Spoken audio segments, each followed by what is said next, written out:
Michel Onfray, pouvez-vous vous présenter, s'il vous plaît ? Eh bien, écoutez, j'ai 61 ans depuis le 1er janvier dernier. Je suis philosophe, j'ai écrit plus d'une centaine de livres, traduits dans une petite trentaine de pays. Mon père était ouvrier agricole, ma mère femme de ménage, et j'essaie de rester fidèle à ce monde dont je viens. Vous avez récemment publié 2 livres très différents, Grandeur du petit peuple et Les chemins de votre enfance, si j'ose dire.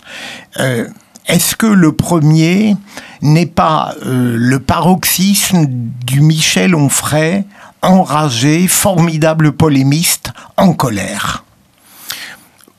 Tous mes livres se parlent d'une certaine manière. C'est-à-dire le petit livre dont vous parlez s'appelle Le chemin de la Garenne, l'autre s'appelle Grandeur du petit peuple, et le chemin de la Garenne raconte, comme son nom l'indique, un chemin qui est une boucle. J'ai une maison dans mon village natal à Chambois, qui est une boucle qui suppose que quand je pars à droite de ma maison, quand je pars à gauche de ma maison, je la fais dans un sens ou je la fais dans l'autre, mais je passe devant l'église, je passe devant la mairie, l'école publique, la poste, une usine qui a disparu, des commerces qui ont disparu. On rentre dans un petit chemin qui est à proprement parler le fameux chemin de la Garenne. Il y a un petit bois.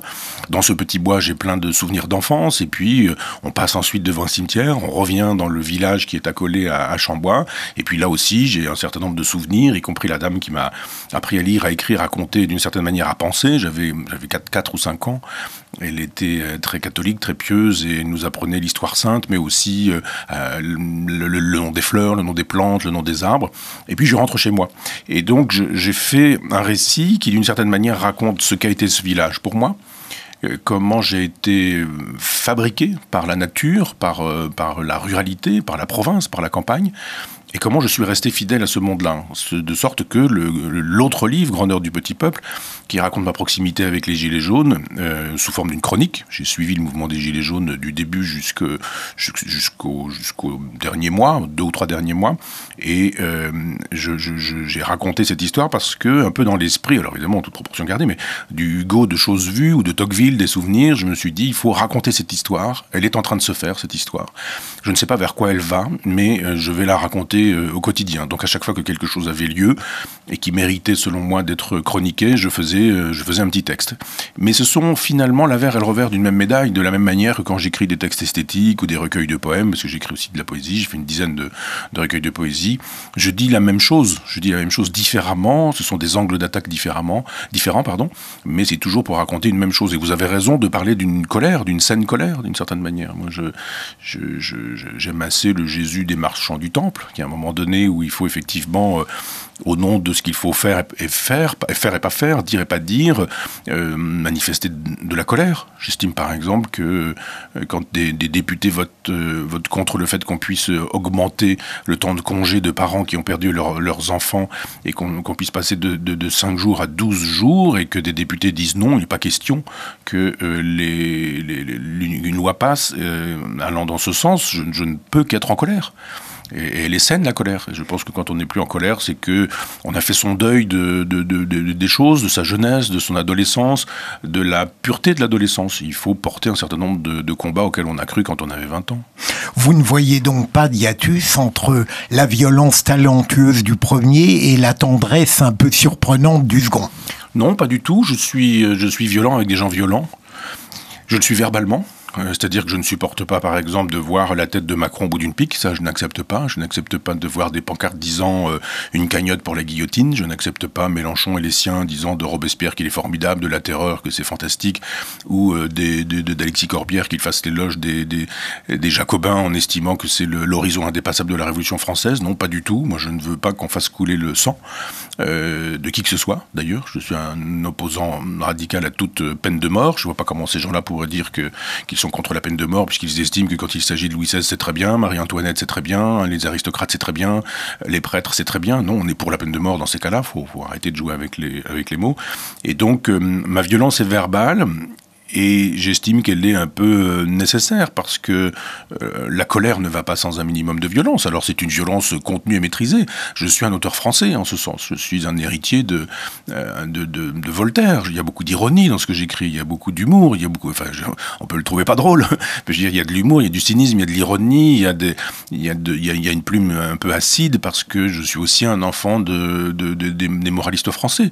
Est-ce qu'il y a de la violence chez Chamfort, par exemple, ou chez La Rochefoucauld, ou chez Rivarol, ou chez Vauvenargues, je ne suis pas bien sûr, mais il y a une cruauté qui me paraît évidente, et puis il y a parfois quelques bonheurs d'expression chez ces gens-là qu'on a parfois envie d'imiter, parce qu'on se dit, mais quelle belle langue il y avait chez les moralistes français, quelle belle langue chez Voltaire, et pourquoi ne pas porter encore cette langue-là, avec de temps en temps, effectivement, l'envie de ferrailler avec des gens qui sont quand même d'une violence bien plus brutale que la mienne. La mienne n'est jamais qu'une violence verbale, que la violence d'un Diogène d'aujourd'hui, je dirais. C'est pas la même chose que la violence de gens qui nous disent vous allez travailler plus longtemps, plus difficilement, on n'a aucun souci de la pénibilité de votre travail. Je crois que c'est une contre-violence bien douce, celle des mots, par rapport à la violence brutale qu'on inflige à des vies.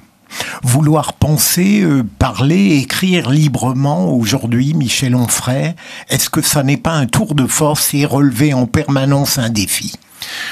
Oui, absolument, mais j'ai construit ma vie pour ça. C'est-à-dire que on peut. Alors, j'ai beaucoup raconté cette histoire, mais quand j'ai envoyé mon manuscrit par la poste en 1988 et que mon éditeur d'alors m'avait dit changez de vie, changez de femme, changez de métier, venez à Paris, on va vous faire carrière, rencontrer les gens utiles, etc. J'ai dit non, merci, pas envie du tout de ce genre de choses, et j'ai souhaité, au contraire.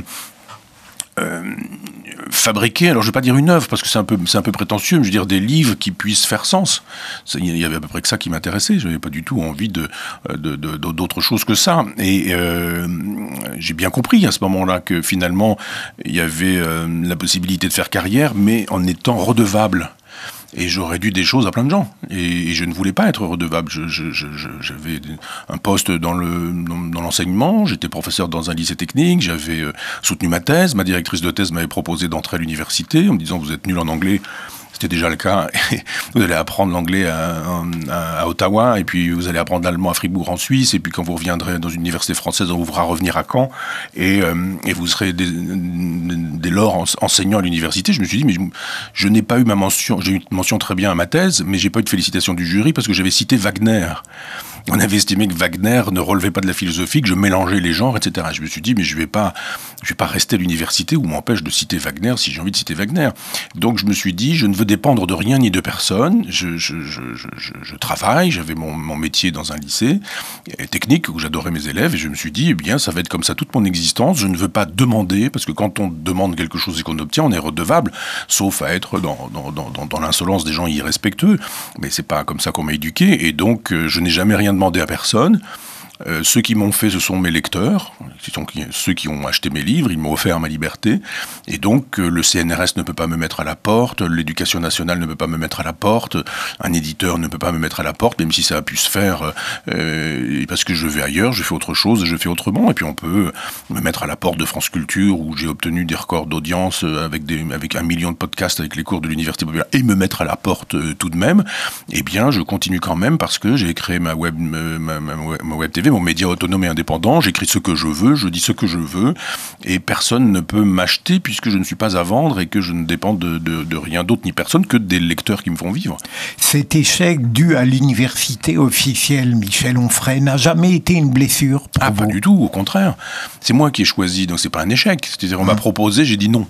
C'est pas, j'ai souvent entendu ça en disant, il est jaloux, il aurait tellement aimé être professeur d'université, il l'a pas été, il a créé une université populaire pour ça, etc. Mais il faut que les gens sachent que Madame Goyard, qui est toujours vivante, qui a été ma directrice de thèse, je parle donc sous son contrôle et c'est susceptible d'être vérifié, m'a proposé d'entrer à l'université et que c'est moi qui ai refusé d'entrer à l'université. Donc je ne vois pas pourquoi je serais un ressentimenteux sur ce terrain-là. Je ne voulais pas de ça. Donc voilà, j'étais dans un lycée où je pouvais travailler, gagner ma vie et en même temps écrire librement. C'est ça que je voulais faire, moi, écrire librement. C'est-à-dire que j'avais pas envie d'écrire un livre que j'aurais soumis à pas mon directeur de thèse, mais mon professeur qui aurait dit ah non, ah oui, pas d'accord, ah oui mais non, etc., etc.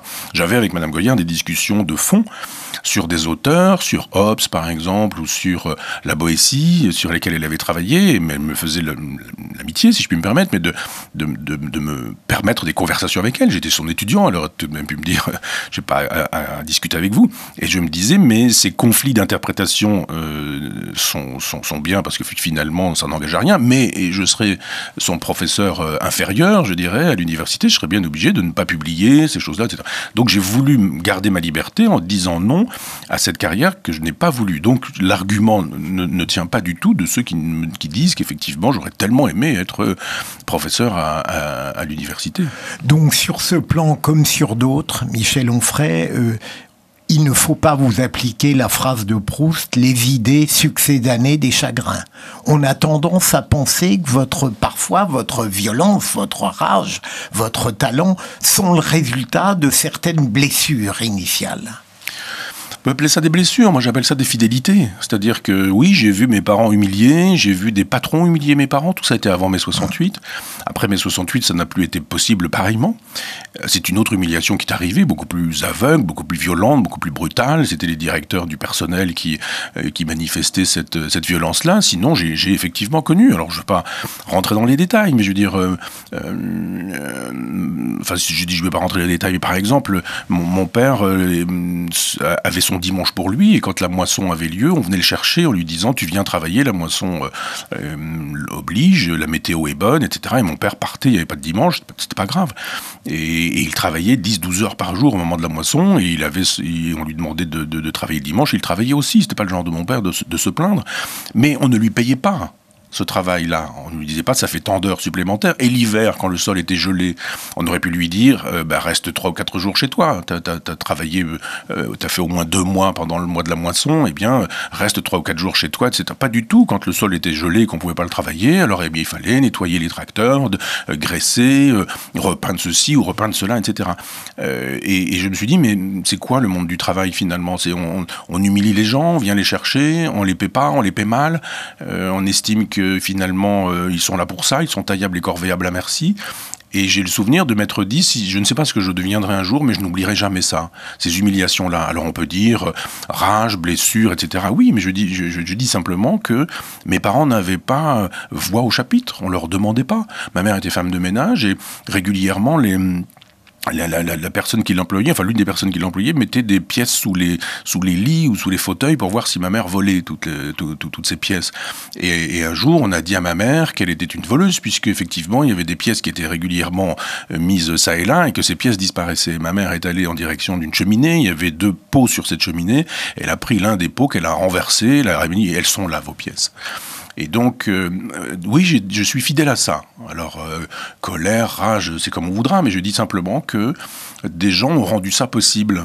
C'est-à-dire l'humiliation des gens qui n'étaient que des pauvres, que des miséreux, que des travailleurs, etc. Alors j'aurais pu, après ça on aurait dit, ah bah oui, mais enfin, il a changé de classe, et donc c'est un parvenu, il est infidèle à son milieu d'origine. Enfin, quand on veut tuer son chien, on dit qu'il a la rage. Alors on dit, mais j'ai eu droit à ça récemment, Guillaume Durand, estimant que mes analyses ne pouvaient pas être pertinentes, puisque j'étais fils de pauvre. Il lui est pas venu à l'idée que lui, fils de galeriste extrêmement riche, ses analyses pouvaient être tout autant impertinentes. Donc moi je n'estime pas que les analyses sont impertinentes parce qu'elles procèdent d'une sociologie, que chacun a sa sociologie. Sauf que ma sociologie est plutôt rare dans ce milieu-là. Si vous prenez les philosophes, regardez un petit peu leur milieu, vous apercevez que un Bernard-Henri Lévy, parent très aisé, un Alain Badiou, très opposé d'un point de vue philosophique, parent très aisé, tous les deux normaliens. Et puis finalement tous les deux opposés aux Gilets jaunes. C'est pas inintéressant comme remarque et comme réflexion. Donc, faisons de la sociologie, un peu comme Proust, qui finalement défend une idée nietzschéenne, cette idée que les idées procéderaient d'une biographie, ça je le crois absolument, et ça n'est pas parce qu'elles procéderaient d'une biographie qu'elles seraient invalidées. Quand Bourdieu nous dit qu'il faut la science, qu'il faut des chiffres, parce que lui, il est dans la sociologie et dans les chiffres, et dans les tableaux et dans les statistiques, parce qu'il est crédible, et puis à la fin, il écrit un petit livre qui est un livre d'autocritique, ça s'appelle Autocritique en 2 mots, qui est le plus beau livre de Bourdieu, où il raconte justement sa fidélité à ses parents modestes, le fait qu'il soit devenu professeur au Collège de France, je dis, et alors ? Pour moi, ça ne le discrédite pas, au contraire, ça le crédibilise, absolument. Donc oui, appelons-en à la biographie, mais pas du tout pour décrédibiliser, parce que toutes les biographies justifient qui est quoi, qui pense quoi, et quel est le trajet de tel ou tel. Votre œuvre, avec les guillemets que vous mettez vous-même, est-elle un hommage à vos parents, une formidable revanche? Revanche, non. Hommage, oui.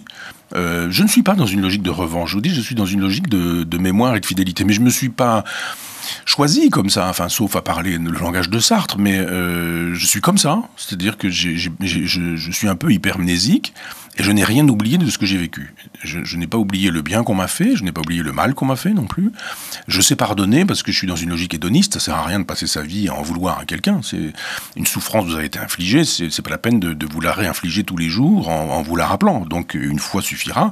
Et puis voilà. Mais je pense être affligé, j'allais dire doué, mais plutôt affligé de cette mémoire un peu excessive et un peu proustienne qui me fait viscéralement, c'est-à-dire vraiment ça renvoie au viscère, me souvenir de ce que j'ai vu, de ce que j'ai vécu. J'ai travaillé dans une usine dans mon village, par exemple, dans une fromagerie pour me payer mes études. Donc je savais bien, moi, que j'y travaillerais l'été et puis que 2 ou 3 mois après, ce serait fini. Et j'ai vu des gens humiliés au travail. Et une saison, j'ai quitté tout ça parce que je trouvais que le contremaître, comme on disait à l'époque, parlait mal aux autres et me parlait mal à moi.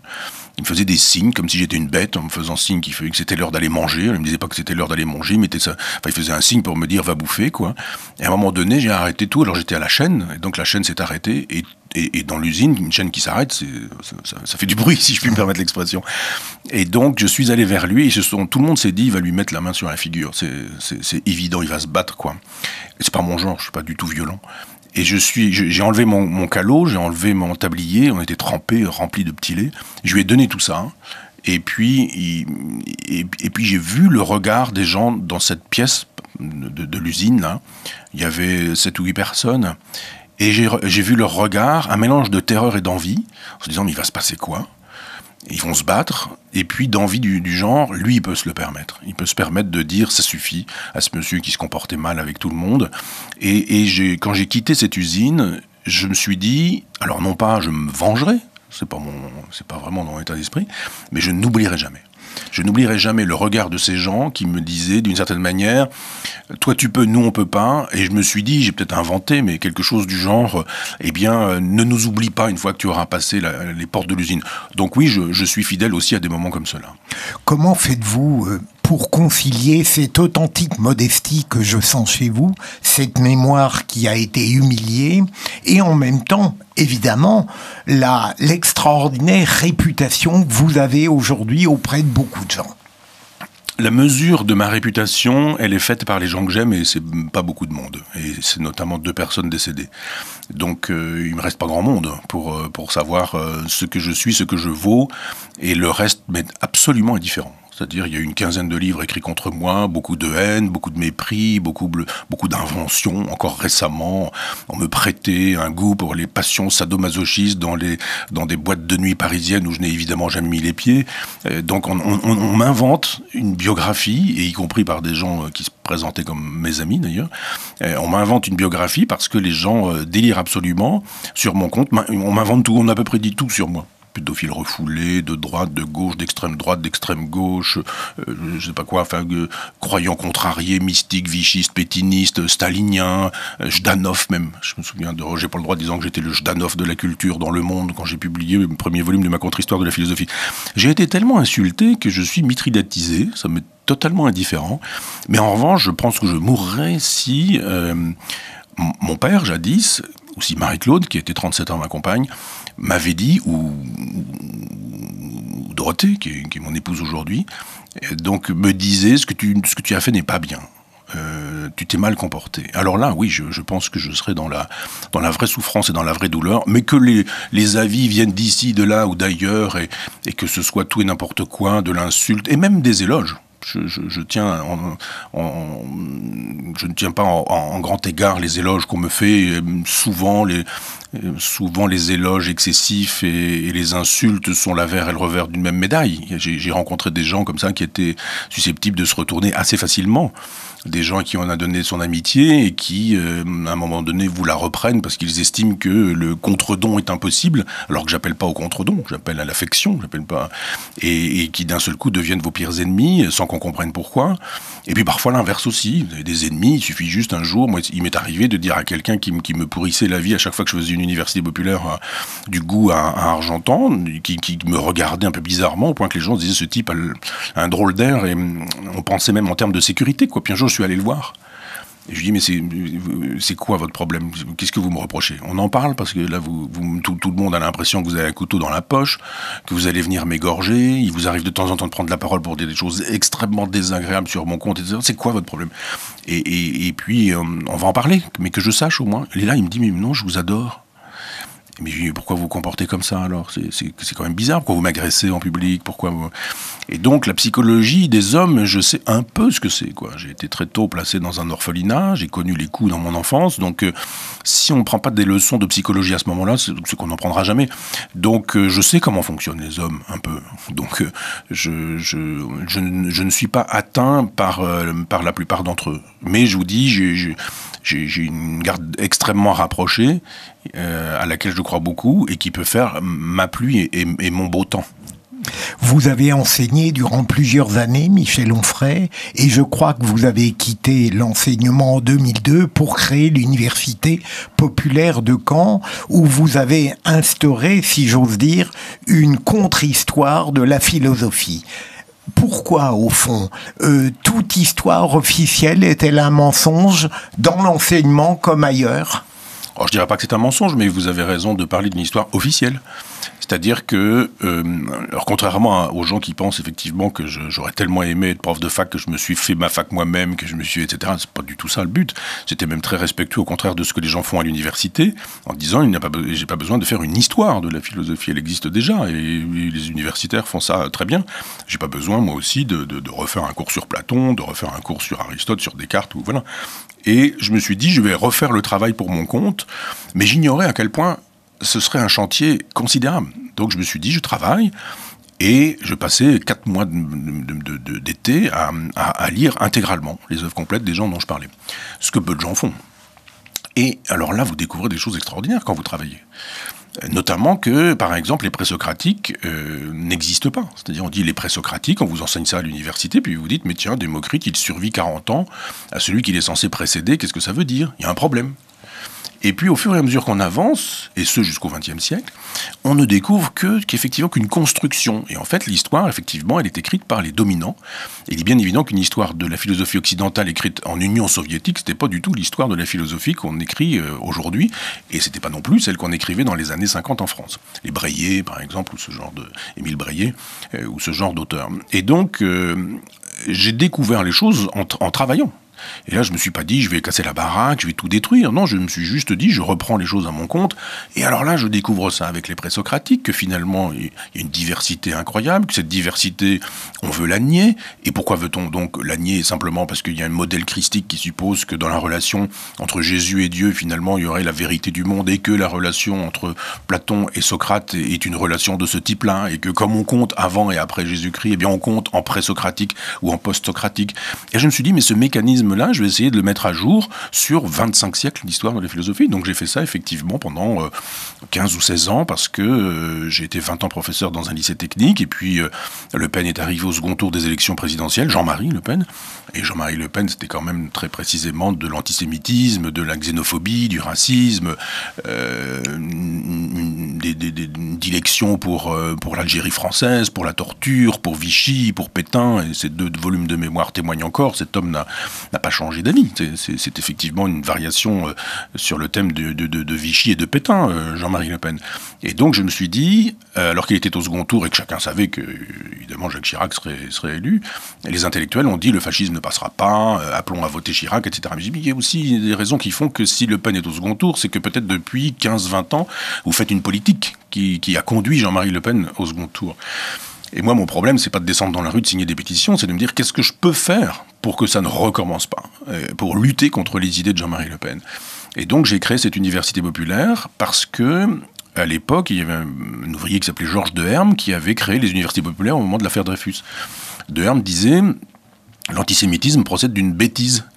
C'est parce qu'on n'a pas la culture, l'intelligence, la réflexion, que d'un seul coup on estime que les Juifs, en les assimilant tous sous un même concept, en les essentialisant, sont tous des gens qui sont des traîtres à la nation, qui aiment l'argent, qui ceci, qui cela, etc.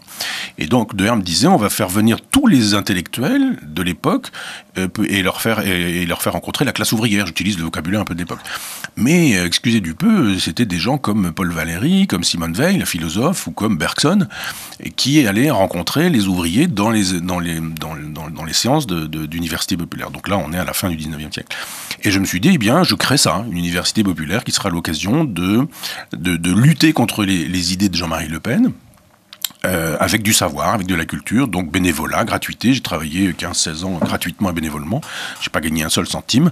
Et on demandait aux gens de venir avec le désir de venir. Donc on leur demandait pas un diplôme, on leur demandait pas d'argent, de nom, on leur demandait pas de compétences, on leur demandait pas d'engagement, on leur disait pas si vous êtes venu, faut revenir, etc. Pas du tout. Et j'ai fait 25 siècles d'histoire de la philosophie, donc un long séminaire de contre-histoire de la philosophie. Et puis j'avais recommencé. À un moment donné, je me suis dit, il fallait redémarrer un séminaire. Je ferais bien quelque chose sur le socialisme français, parce que je suis un socialiste français dans l'esprit du 19e siècle, c'est-à-dire pas du tout marxiste, mais il y a des Blanqui, des Proudhon, des Ledru-Rollin, des Raspail, dont on ne parle jamais, des Pierre Leroux, des Cabet, qui sont des philosophes extrêmement intéressants, et je voulais démarrer un séminaire là-dessus. Puis finalement, mon père est décédé, j'ai écrit un livre qui s'appelait Cosmos à l'époque, et je me suis dit, j'entame un cycle que j'appelle le Brève encyclopédie du monde, forme un peu ironique, une brève encyclopédie, puisque j'avais prévu 3 volumes, en fait il y aura 6 volumes, et j'avais commencé l'enseignement de Cosmos sur 2 années, qui devait être suivi par l'enseignement de Décadence sur 2 années, et au bout de la 2e année, un certain nombre de gens se sont mis en travers de moi, que ce soit le maire de Caen qui m'a pas trouvé de salle, que ce soit le directeur de France Culture, la directrice de France Culture qui m'a mis à la porte sur ordre, que ce soit les universitaires de Caen qui ont voté à l'unanimité contre l'allocation d'un amphithéâtre, que ce soit le directeur du Zénith de Caen qui avait embarqué 15 000 € pour une publicité qu'il n'a pas faite, et j'ai été obligé de faire mon cours sur une semaine, 2 conférences par jour, et le tout sur 7 jours. J'ai fait 14 conférences par jour en une semaine, et il y avait plus de 1000 personnes à chacune des conférences sans 1 gramme de publicité. La presse n'a rien dit là-dessus non plus. Et je me suis dit, je vais pas continuer à me battre si on veut plus de moi nulle part, quoi. Donc j'ai sabordé cette aventure en disant, on ne veut plus de moi, je m'arrête. Une centaine, je crois, de livres publiés, Michel Onfray, à l'évidence une extraordinaire puissance de travail. Est-ce que une telle surabondance implique forcément des approximations, des superficialités ? Écoutez, si tel avait été le cas, vous pensez bien qu'il y a des gens qui se seraient fait une gloire de pointer tout ça dans le monde et de faire des doubles pages en expliquant mes approximations. Donc je ne lis pas les livres qui m'ont été consacrés, mais ils sont la plupart du temps haineux, très, très, très haineux et dans le ressentiment. Et il y a même parfois des moments où l'imposture Onfray, par exemple, on peut pas mieux faire que de nier le travail de quelqu'un en disant que c'est un imposteur. Mais il faut quand même que vous puissiez trouver des difficultés en disant, regardez, par exemple, moi j'ai passé ma vie sur Montaigne, Onfray il a fait un cours sur Montaigne, il dit ça, et ça c'est faux parce que ceci, parce que j'ai jamais eu ça. Alors si, une fois, dans Décadence, j'ai parlé d'un dracard qui aurait été retrouvé dans le Mississippi, et alors il se fait que ce serait une fake news. Bon, Joël Supéry a écrit un livre sur les Vikings pour expliquer que c'est pas si faux que ça, que c'est pas parce qu'on n'a pas trouvé forcément de traces vikings qu'il n'y était pas, et lui a toute une théorie d'ailleurs sur la présence viking un peu partout sur la planète qui ne me donnait pas tort. Il se fait que je m'étais appuyé sur une information qui effectivement était hasardeuse et qui me donne tort. Alors là, effectivement, dans la presse, on a dit que, et aussi bien dans le Canard enchaîné que dans Libération, que j'avais dit n'importe quoi. J'ai embrassé plus de 20 siècles d'histoire dans Décadence, mais il y avait 3 lignes où effectivement je disais que les Vikings avaient descendu le fleuve du Mississippi, et alors là on disait, mais regardez un petit peu combien ce type est approximatif et dit un peu n'importe quoi. Je rappelle quand même que les Vikings découvrent les États-Unis et que personne ne dit que cette thèse est fausse. En l'an 1000, il y a plus de 1000 ans, enfin il y a 1000 ans, et que donc on voit pas comment des Vikings auraient pu ne pas descendre les fleuves là où ils sont arrivés, et donc c'était pas totalement improbable. J'ai pas dit que des extraterrestres étaient arrivés en Floride. J'ai juste émis une hypothèse qui se trouve confirmée par certains que j'appelle des vikinologues, alors que d'autres ne confirment pas. Bon, eh bien sur ce point factuel, il y a eu effectivement une polémique. Donc vous pensez bien que s'il y a eu des occasions de polémique avec tout ce que j'ai écrit, elles auraient eu lieu et on aurait beaucoup débattu pour montrer que j'étais un personnage sans consistance. Les textes on a beaucoup attaqué mon Freud, on a beaucoup attaqué mon traité d'athéologie, mais avec beaucoup d'insultes. Donc c'était beaucoup d'insultes quand Roudinesco a pris la tête d'une clique en disant que ce livre était sans bibliographie, qu'il n'y avait aucune note en bas de page, alors que finalement il y a 30 pages de bibliographie et qu'il y a 6 ou 7 notes, non pas en bas de page, mais dans les pages même, justement, parce qu'il y avait trop de notes en bas de page et que j'ai pris le pari de les mettre à chaque fois derrière chaque citation, à chaque fois qu'il y avait une citation. Quand on me fait dire que j'aurais dit que Hitler avait psychanalysé Sigmund Freud, on se dit, bon, bah, si c'est la seule critique que ces gens-là sont capables de faire de mon travail, c'est qu'effectivement, ils n'ont rien lu. Donc, des approximations, probablement. Je vois pas pourquoi j'échapperais aux approximations alors que tout le monde en fait.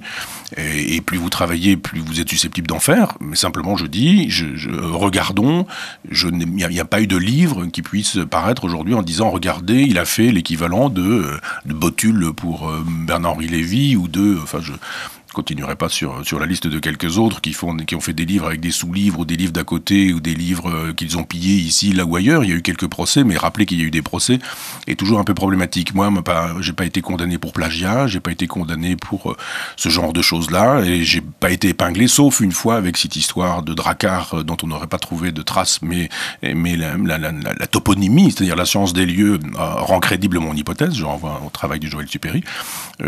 Effectivement, ça fait partie des critiques habituelles qui me sont faites. Vous avez défini le peuple, Michel Onfray, d'une manière très simple mais très opératoire, si je ne me trompe pas. Le peuple, c'est cette multitude sur laquelle s'exerce le pouvoir. Est-ce que c'est à partir de cette pensée que vous avez soutenu les Gilets jaunes et que peut-être vous avez la détestation depuis tant d'années de la politique classique ? Non, j'ai pas une détestation de la politique classique, j'ai simplement la détestation de quelques-uns qui se sont servis de la politique plutôt que de la servir. Et je vais faire paraître un livre sur De Gaulle-Mitterrand, un portrait croisé de Mitterrand. Tout ce que j'ai pu travailler du côté de Gaulle, ça a été sublime. C'est-à-dire à chaque fois que j'ai trouvé quelque chose, c'était toujours en sa faveur. Eh bien, en faveur quand on fait la même chose avec Mitterrand, quand on cherche et qu'on trouve, c'est toujours en sa défaveur. Quel que soit vraiment Donc non, on peut faire de la politique en aimant le peuple, en défendant le peuple, en disant mais je suis là par la force du peuple, et si le peuple ne veut plus de moi, je m'en vais. Quand le général de Gaulle dit je crée cette 5e République et le chef de l'État va être élu au suffrage universel direct, et si vous ne voulez plus de moi, je m'en vais, il le dit et il le fait. Il perd une élection, il s'en va. Quand il perd l'élection, le référendum de 69, il s'en va. Quand on voit les autres, ils perdent les élections, il reste. La cohabitation, Giscard l'avait envisagée, Mitterrand l'a réalisé 2 fois. On se dit, mais qu'est-ce que c'est que ce délire ? Ces gens ne respectent pas la règle du jeu. Cette constitution de 59 a été détruite par Chirac, qui a été d'ailleurs l'un des plus grands destructeurs de cette constitution.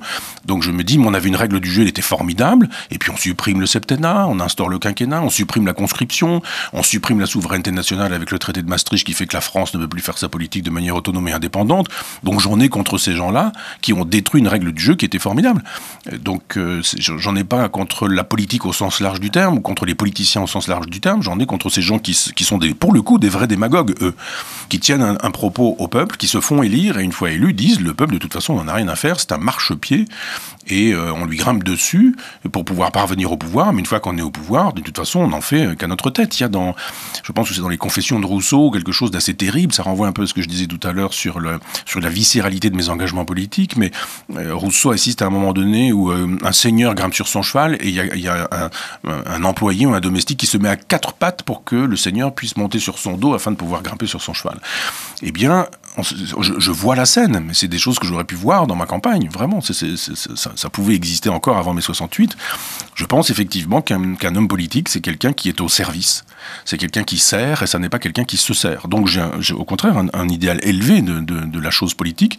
Simplement, comme je regarde, que j'ai l'âge que j'ai, et que j'ai un peu de mémoire, je vois effectivement que depuis la disparition du général de Gaulle, c'est pas bien joli. Justement, pardonnez-moi la question un peu complexe qui va suivre, qui synthétise des choses que j'ai lues à votre sujet. Capitalisme libertaire, hostilité à l'égard du libéralisme, anarchisme post-proudhonien. Vous n'êtes pas défavorable à l'État, vous ne souhaitez pas qu'on porte atteinte à la propriété. Est-ce que tout cela ne constitue pas une vision très originale et pensez-vous qu'elle puisse être mise en œuvre dans la France d'aujourd'hui démocratique ? Je vous remercie d'y voir de l'originalité, parce qu'effectivement, il y a un certain nombre de gardiens du temple anarchistes qui sont pour le coup des vrais conservateurs et qui estiment que Bakounine n'a pas dit ça, que Kropotkin ne l'a pas dit, et que donc ça ne peut pas être anarchiste. Je veux bien, mais on ne va pas non plus demander à Bakounine de répondre à la question de la procréation médicalement assistée, ou à Kropotkin de nous fournir des idées sur la question de la dissuasion nucléaire. Ce sont des pensées du 19e siècle, et il se fait qu'il y a eu un siècle entre deux et que nous sommes désormais au 21e siècle. Donc s'il faut penser le socialisme libertaire à nouveau frais, il faut le faire avec notre monde. Donc oui, je suis un défenseur de l'État tout autant qu'un libertaire. On dit mais c'est pas possible, les anarchistes ils veulent la fin de l'État. Les anarchistes du 19e siècle, oui. Parce que l'État à l'époque n'était jamais qu'une machine à opprimer. Mais ça peut être aussi une machine à libérer. Et je renvoie pour le coup aux derniers travaux de Proudhon, Théorie de la propriété, dans lequel Proudhon dit on a besoin de l'État. On a besoin de l'État s'il garantit la formule libertaire. Le capitalisme, je dis mais attention, le capitalisme n'est pas le libéralisme. Le capitalisme c'est l'art de produire des richesses. Et je ne vois pas qu'on puisse penser le capitalisme autrement qu'en relation avec la rareté. Donc je ne suis pas marxiste et je ne prends pas non plus les analyses marxistes. Marx nous dit qu'il y a une date de naissance au capitalisme, donc il peut y avoir une date de décès, et puis la date de décès c'est moi, Marx. C'est-à-dire si on fait la révolution, voilà, on dira c'est fini le capitalisme. Mais alors avant, il se passe quoi ? C'est quoi le mode de production en Égypte, Assur, à Sumer, Babylone, la Grèce, Rome, l'Europe des cathédrales, il n'y a pas de capitalisme là, c'est ridicule. Il y a du capitalisme dès qu'il y a des hommes, et je dis effectivement, regardez ce que nous apprennent les tombes préhistorique, c'est dès qu'on découvre une sépulture préhistorique, il y a des beaux coquillages et pas des graviers, parce que le beau coquillage il est rare, et la rareté c'est ce qui fait que c'est précieux, et le capitalisme c'est ça, c'est l'art de créer de la rareté, c'est l'art de créer des choses précieuses avec de la rareté. Donc évidemment ça prend des formes diverses et multiples, et depuis qu'il y a des hommes il y a du capitalisme. Et je dis on ne s'en défait pas.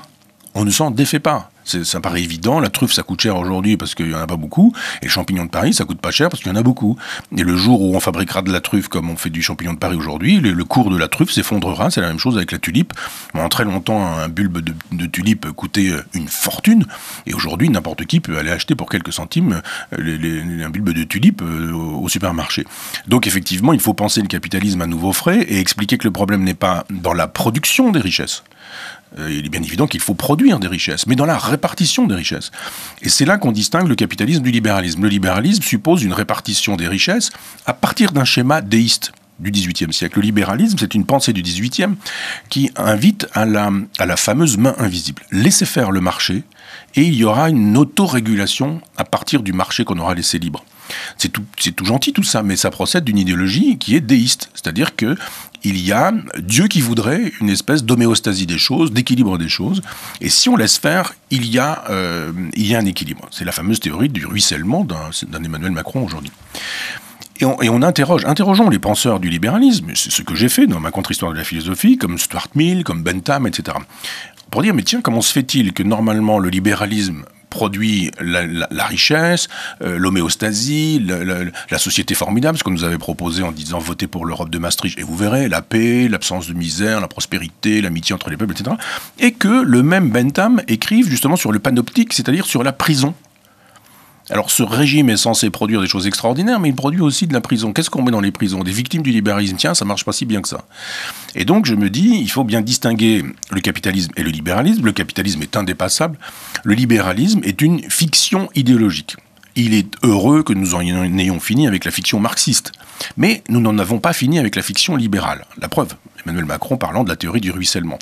C'est pas parce que vous avez des gens très riches qu'à la base, avec ruissellement, les pauvres deviendront moins pauvres. Marx avait théorisé la paupérisation, et Proudhon l'avait fait avant lui, et il nous expliquait effectivement que non, pas du tout. L'extrême richesse produisait des riches de plus en plus riches et de moins en moins nombreux, et des pauvres de plus en plus pauvres et de plus en plus nombreux. Donc la paupérisation fait partie de ce qu'on voit aujourd'hui. Il n'y a pas des gilets jaunes sans qu'il y ait ce phénomène de paupérisation derrière tout ça. Donc j'invite à réfléchir en disant le libéralisme ne peut pas être l'horizon indépassable. Le libéralisme, c'est le marché qui fait la loi. Dans un hôpital, le marché ne peut pas faire la loi. Dans une école, le marché ne peut pas faire la loi. Chez un éditeur, normalement, le marché ne devrait pas faire la loi. Et c'est la même chose avec la télévision, c'est la même chose avec les médias, avec la radio, etc. Le marché ne devrait pas faire la loi. Je dis souvent cette histoire que quand on a offert une télévision à mes parents qui n'avaient pas les moyens de se l'offrir, et ils avaient changé de télévision, les voisins, donc ils nous ont offert leur vieille télévision, on a allumé la télévision, ce jour-là est arrivé une image sidérante dont j'aurai toujours en tête, les Perses d'Eschyle. C'est-à-dire qu'à l'époque du général de Gaulle, la télévision était un instrument d'éducation populaire.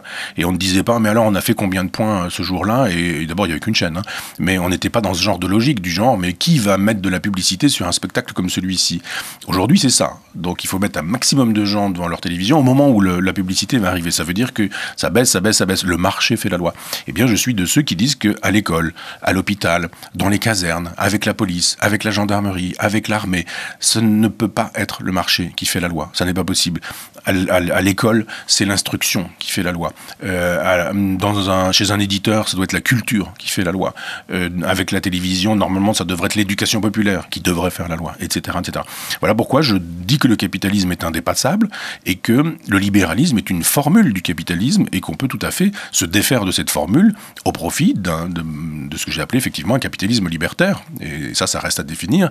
Mais j'ai raconté tout ça dans un livre qui s'appelle « Décoloniser les provinces », qui est un projet politique proudhonien pour aujourd'hui. Et il ne vous étonnera pas d'apprendre que personne n'en a parlé dans la presse. C'était un programme pour les présidentielles en disant, regardez, on peut ne pas être jacobin mais girondin, on peut être proudhonien, c'est-à-dire répartir différemment, produire autrement, fabriquer une autre relation entre les citoyens à partir des provinces, des régions, etc. Personne n'en a parlé. Utopique ou non ? Alors, oui et non. C'est-à-dire c'est une utopie dans la mesure où étymologiquement, ça n'a pas encore lieu. Mais non, parce que c'est quand on aurait dit une idée de la raison. C'est-à-dire c'est une proposition que vous faites. Alors évidemment, entre la proposition, sa réalisation et le réel, il y a des degrés. Donc c'est une utopie parce que je pense que ça ne se réalisera jamais totalement. Mais en même temps, c'est une réalité parce que si nous tendions vers ça, eh bien, on aurait une autre façon de faire de la politique. Ça s'appelle du communalisme dans les villages, mais après, vous faites ça avec les cantons, avec les départements, avec les régions. Il peut y avoir des parlements régionaux, il peut y avoir des provinces qui retrouvent une identité historique pour le coup, pas une identité administrative cinglée comme on a pu le voir avec les découpages de Hollande, qui sont des découpages européens. Bon, moi ça va, je suis normand, réunification des deux Normandies, ça avait un sens historique. Mais vous avez des régions qui ont été fabriquées de manière administrative, là, qui n'ont aucun sens. Il y a des communautés de communes aujourd'hui qui se font, qui n'ont aucun sens non plus, aucun sens historique, géographique, géologique. Ramenons le peuple au peuple et arrêtons de croire que ce sont les Jacobins qui doivent décider, une poignée, les Saint-Simoniens, les Maastrichtiens, ceux que j'appelle les Maastrichtiens sont des Saint-Simoniens, des gens qui disent mais il y a des gens qui savent, laissez faire les techniciens, laissez faire les économistes, les banquiers, les financiers, ce qu'on appelle l'état profond, laissez faire ces gens-là. L'idéal ce serait qu'on arrête de faire voter les crétins, quoi, qu'on arrête de demander au peuple. On a vu cette dame, la Nathalie Loiseau, qui disait mais le peuple peut errer. Alors c'est drôle, quand le peuple vote pour Macron, il n'erre pas, mais quand le peuple vote pour le Brexit, il erre. C'est-à-dire, en gros, s'il vote comme on veut qu'il vote, le peuple, c'est bien, mais si en revanche, il vote pas comme on le souhaite, alors là, pour le coup, le peuple, il erre, et l'idéal, ce serait quand même de faire l'économie de ces gens-là. Et on a quand même des Luc Ferry, on a quand même des BHL qui nous disent, donc des intellectuels, qui nous disent très clairement que si on pouvait faire l'économie du peuple, ce serait quand même bien. Ou des Jacques Attali, ou des Alain Minc, qui nous disent que sur des choses essentielles, on devrait les sanctuariser, et que par exemple, l'Europe, ça devrait être sanctuarisé. Voilà, c'est un absolu. On n'y touche pas, on n'y touche plus. La peine de mort, on n'y touche pas, on n'y touche plus. Moi, je suis abolitionniste, je suis contre la peine de mort. Mais on ne dit pas, ce sera comme ça toujours et définitivement. Je préfère que les gens soient contre parce qu'on leur aura donné les bons arguments, parce qu'on aura fait lire Victor Hugo, parce qu'on aura fait lire Robert Badinter, et qu'on aura invité les gens à penser sur cette question-là. Mais pas en disant, ou vous votez pour nous et le peuple, ça reste très bien, ou vous votez contre nous, pas pour nous, c'est-à-dire contre nous, et alors on vous décapite. Et que le peuple n'est qu'une seule tête, qu'on puisse la lui couper d'un seul coup. Dans Grandeur du petit peuple, vous avez en permanence Maastricht dans le collimateur, et avec talent et avec vigueur. C'est de là que part tout le mal d'aujourd'hui ? Oui et non, c'est-à-dire que le mal, il part du fait que, il faudrait remonter un peu en amont, c'est 1983, c'est-à-dire qu'à une époque, la gauche, la droite, ça existait de manière assez séparée, ça, on distinguait bien. C'est-à-dire quand vous aviez au congrès d'Épinay en 74 un Mitterrand qui disait « quiconque ne veut pas rompre avec le capitalisme ne peut pas être socialiste », c'était un peu culotté parce qu'il n'en croyait pas un mot, mais c'était pas exactement la même chose que Giscard qui estimait que le modèle était américain, qu'il fallait une Europe fédérée avec une relation tout à fait particulière avec les États-Unis. Il y avait vraiment une vraie rupture entre ces deux mondes. Il y avait à l'époque la crainte d'une Union soviétique qu'on surestimait, d'un bloc de l'Est qui était impérialiste, et on pouvait toujours craindre les fameux chars russes.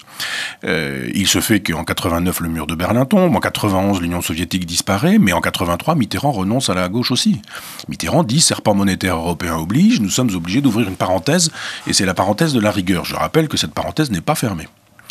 Et quand elle s'ouvre en 83, eh bien, Mitterrand dit « Bon, j'ai cessé d'être de gauche, comment est-ce que je vais pouvoir continuer à être élu ?» Il instrumentalise le Front National. On le sait, le Front National est créé par, non pas par Jean-Marie Le Pen, mais par François Mitterrand qui a besoin de ce Front National. Donc il intervient auprès de Georges Fillou, patron de chaîne, pour dire « invitez-moi ce monsieur, il a besoin d'être entendu, etc. » Et d'un seul coup, Le Pen se met à monter dans les sondages. C'est formidable, il commence à grimper, et Mitterrand se dit « cassons la droite en deux, et quand elle sera cassée, je pourrai moi repasser. » Ça marche, il est réélu une deuxième fois. Puis à un moment donné, où il fait quand même le constat que bon, ça grimpe, et qu'il faudrait maintenant arrêter Jean-Marie Le Pen. Donc à ce moment-là, il y a Carpentras, une instrumentalisation de Carpentras, puisqu'on sait très bien que le Front National n'était pas derrière ça, mais aujourd'hui, plus personne ne le dit. On sait qui a fait quoi, quand, comment, des jeunes néo-nazis qui estimaient que le Front National était d'extrême droite. Je pense que le monsieur qu'on a retrouvé, qui n'a pas été empalé, mais on a expliqué qu'il avait été empalé avec un manche de pioche, avait dit ensuite Laurent Fabius, alors qu'on avait parlé d'un piquet de parasol. Enfin, on a dit tout et n'importe quoi. Toute la France s'est retrouvée dans la rue. Le président de la République est descendu dans la rue. On nous a expliqué à ce moment-là qu'il fallait... Alors, toutes les télévisions montraient nuit et brouillard en nous disant c'est ce qui nous attend. Et là, on est rentré dans un délire incroyable. Mitterrand instrumentalisant un Front National qui, de toute façon, n'était pas défendable. Entendons-nous bien là-dessus. Mais en disant c'est le nazisme, c'est la Shoah, etc. Et à partir de ce moment-là, on a effectivement estimé qu'il fallait faire de telle sorte qu'il y ait deux façons de penser en politique, c'est-à-dire l'euro, l'Europe, Maastricht, le marché, etc. Et puis de l'autre côté, le fascisme et le nazisme. Et on y est encore. Et donc, je crois effectivement que Maastricht a été l'occasion de dire « la France, c'est fini ». Mitterrand le dit très précisément, et Jean-Pierre Chevènement rapporte la discussion dans ses mémoires. Mitterrand dit « mais on ne peut plus que passer entre les gouttes. La France, c'est fini, donc on la vend. On la brade. Chevènement voulait une Europe des nations. Mitterrand a dit non, la nation se dilue dans l'Europe. Il n'a pas envoyé Jean Monnet, je confonds et Jean Moulin et Jean Monnet, mais Jean Monnet, lui, au Panthéon. Jean Moulin, De Gaulle, ça signifiait quelque chose. Jean Monnet, autre chose. Jean Monnet, quand même, était payé par la CIA. Sa biographie a été fabriquée par les États-Unis. C'est un personnage qui a été condamné pour avoir fait du trafic avec les gens qui, à l'époque, vendaient de l'alcool, à l'époque de la prohibition aux États-Unis. Il a créé une banque pour... Enfin bon, la biographie est connue pour ceux qui veulent vraiment chercher.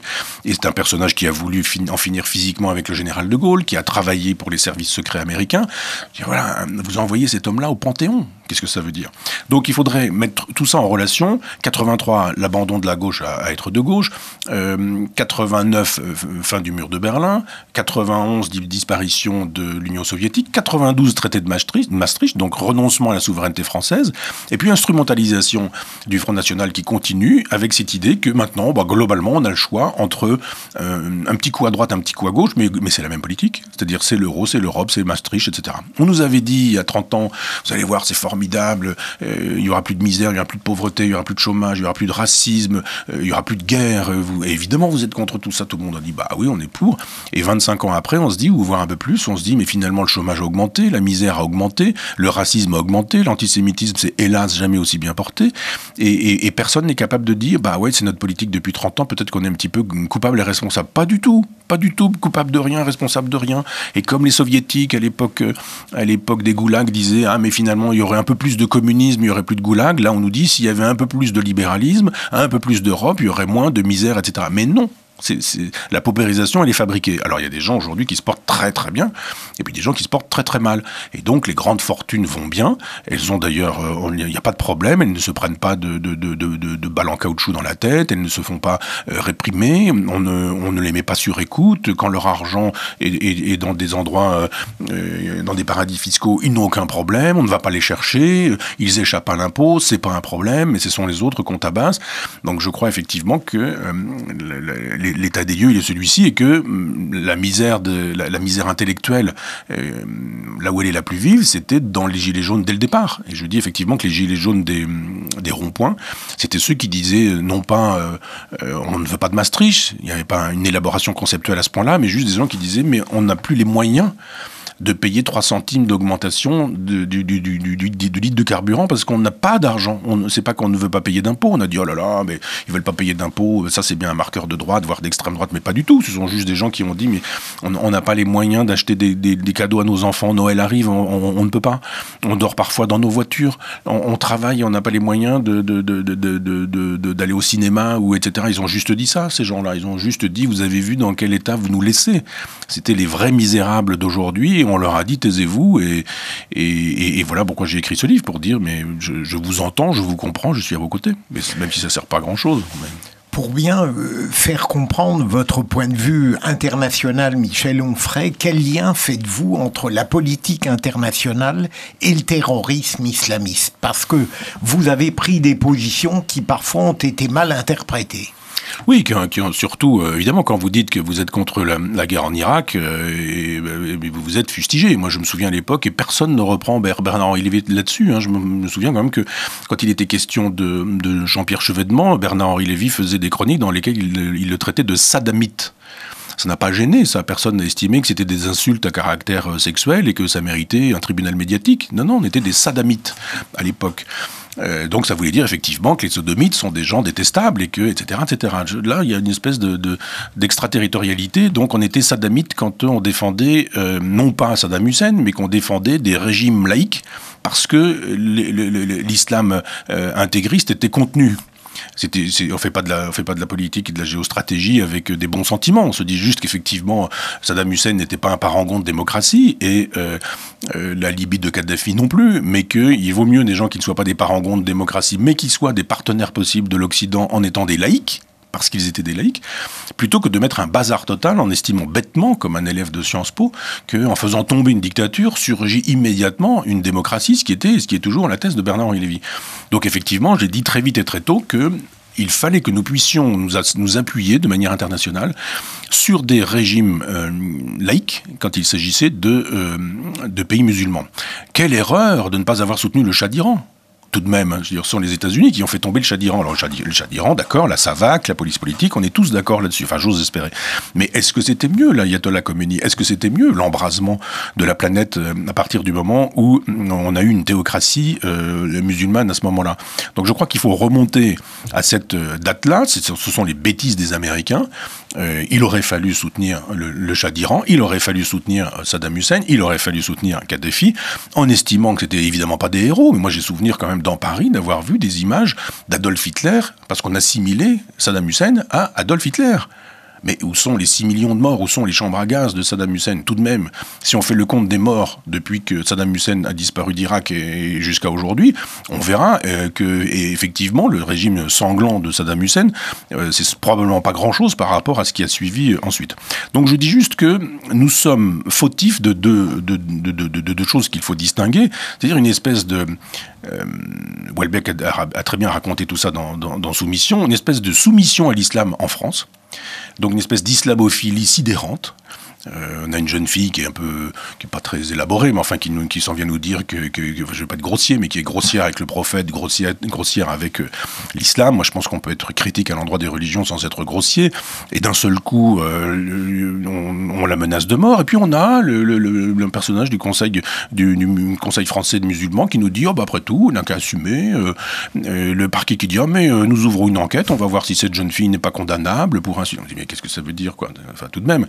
Donc d'un côté, on dit n'importe quoi sur le terrain de l'islam français parce que la République n'est pas respectueuse de ses valeurs, liberté, égalité, fraternité, laïcité, féminisme. Défendons ça, bon sang. Et puis de l'autre côté, on bombarde tous les pays musulmans sur la planète et on se met à dos des peuples musulmans qui avaient des chefs qui les gouvernaient. Donc je dis effectivement que, j'ai dit dans un tweet que évidemment on s'est empressé de commenter en ma défaveur, que nous récoltions nationalement ce que nous avions semé internationalement.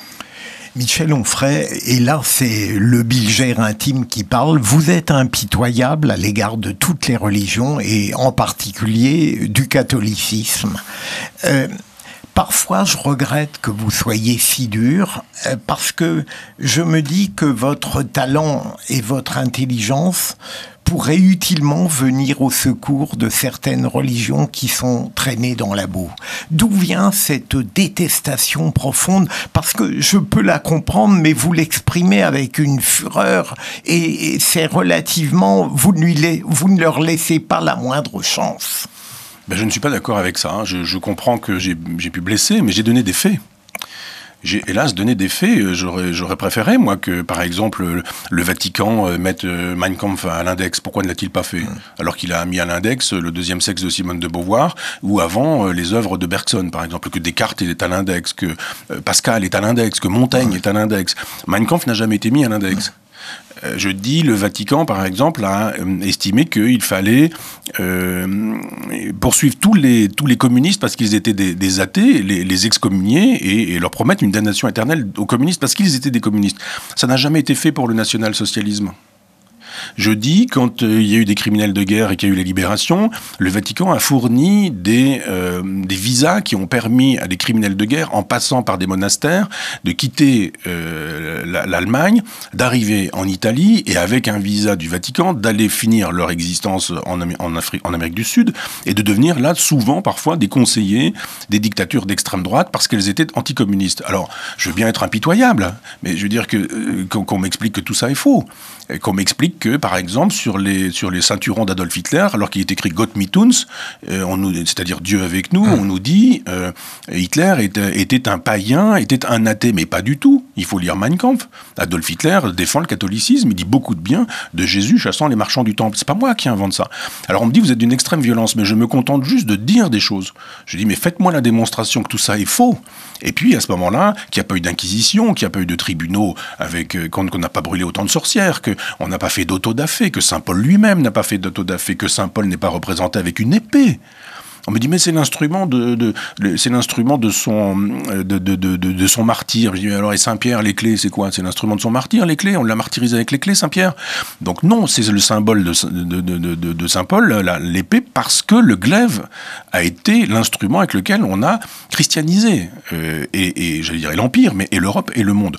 Donc je pense que quand on dit, alors j'ai trouvé finalement votre présentation un peu violente. Un jour, André Comte-Sponville a dit que je crachais sur la religion. Je lui ai envoyé un message en lui disant mais ça veut dire quoi cracher, c'est insultant. Je ne crache pas, je donne des faits et qu'on m'explique qu'on m'explique que tout ça est faux, qu'Hitler n'était pas un défenseur du christianisme. Il a fait une défense du christianisme en disant qu'il fallait que le christianisme soit celui du glaive de Saint Paul et qu'il fallait un christianisme agressif, antisémite, celui évidemment du Christ qui chasse les marchands du temple qui sont juifs, etc.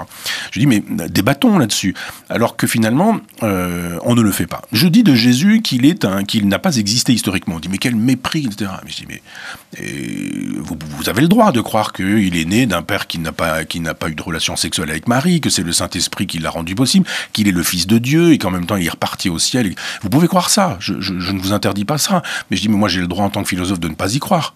Et de croire que j'ai une autre généalogie à donner de Jésus qui pour moi existe, mais comme un personnage conceptuel.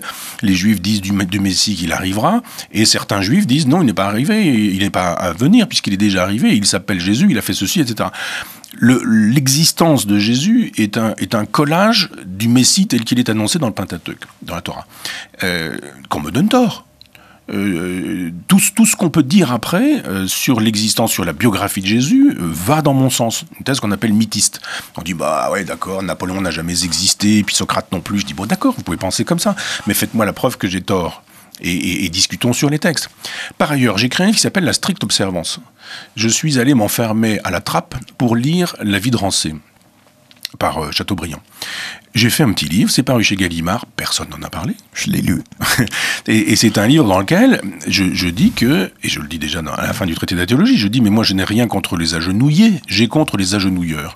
Donc mon problème c'est pas la religion, c'est qu'au nom de la religion, on impose un mode de vie aux gens. Je n'ai rien contre la religion, tant qu'elle ne dit pas aux autres comment il faut qu'ils se comportent. Michel Onfray, malheureusement c'est la fin. Vous parliez des deux personnes qui ont le plus compté dans votre vie et qui demeurent dans votre cœur. Serait-il fier, votre père et cette personne que vous avez perdue au bout de 34 ans, serait-il fier du Michel Onfray formidablement contrasté d'aujourd'hui ? 37 ans, la vie avec Marie-Claude, c'était 37 ans. Pardon. Et non, je vous en prie. Et je ne peux pas les faire parler. Je ne peux pas. D'abord, c'était des gens très discrets, très modestes, très silencieux, qui n'étaient pas du genre à dire du bien. Si on faisait le bien, il n'y avait pas de raison de dire qu'on faisait le bien, puisqu'on faisait le bien, donc on faisait son devoir. Donc il n'y avait pas de raison de dire qu'on était formidable, qu'on avait bien fait, que c'était extraordinaire, que c'était pas le genre, ni de Marie-Claude, ni de mon père, parce que c'était ce qu'il fallait faire. Donc éventuellement on disait que ça c'était peut-être pas bien, ça on pouvait dire que ça n'allait pas, mais on ne disait pas quand ça allait parce que c'était normal ou naturel. Donc je ne les ferai pas parler, ça surtout pas, j'ai trop de respect pour ça, je ne crois pas en leur survie ou en leur existence ailleurs, mais là où ils sont, c'est-à-dire en moi, et ils font partie effectivement de mes critères de jugement. J'aimerais ne pas avoir à rougir devant eux si je devais réapparaître ou s'ils devaient me réapparaître. Ce sont les seuls juges qui comptent et qui importent pour moi. C'est pourquoi je suis si fort d'une certaine manière, si vous permettez cet éloge, c'est-à-dire que je suis totalement indifférent à ce qu'on peut dire ou raconter, je sais ce que je fais, je sais qui pourrait me juger, ceux qui peuvent me juger ne sont pas là, ne sont plus là, et le reste importe peu. Je vous remercie, Michel Onfray. C'est moi.